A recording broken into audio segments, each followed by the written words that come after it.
আমি দুইটা বিষয়ে আপনাদেরকে কথা বলবো।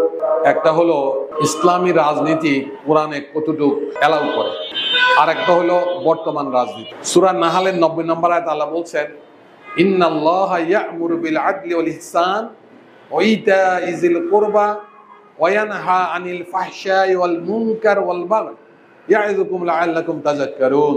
আল্লাহ তাআলা এখানে মানব জাতিকে লক্ষ্য করে বলছেন, তিনটা আদেশ বলেছেন, তিনটা নিষেধ বলেছেন।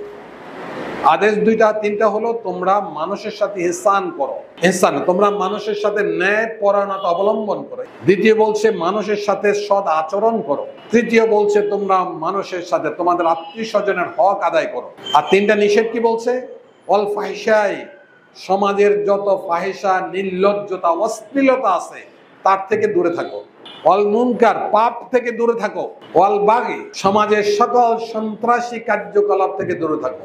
এই চাঁদাবাজি, দখলবাজি, টেন্ডারবাজি, ঘুষ বাণিজ্য, অবৈধভাবে মানুষের জায়গা দখল, সব হলো বাগি। এই তিনটা আদেশ, এই তিনটা নিষেধ। তাহলে আল্লাহর আইন জমিনে বাস্তবায়ন করার জন্য অবশ্যই একটি রাষ্ট্র দরকার। সেই রাষ্ট্রই কায়েম করতে চায় বাংলাদেশ জামাত ইসলামী। আল্লাহ বলছেন, ইন্নাল্লাহা লা ইউগাইয়িরু মা বিকাওমিন হাত্তা ইউগাইয়িরু মা বিআনফুসিহিম। আমি কোন জাতির অবস্থার পরিবর্তন করে দেই না যতক্ষণ না জাতি তার নিজের অবস্থার পরিবর্তনের জন্য চেষ্টা করবে। সুস্পষ্ট আয়াত কোরআনের। আমি কিন্তু তারজমা করছি না, একদম বিশ্লেষণে যাচ্ছি না। ইন্নাল্লাহ, নিশ্চয় আল্লাহ। বুঝেন তো এটা নাকি? তাইলে কি করতে হবে? শুধু স্লোগান দিলে, দাওয়াত করলে, দাওয়াতি কার্যক্রম করলে, মসজিদে নসিহা করলে, ওয়াজ করলে এই কাম হবে না। কতটুক হবে?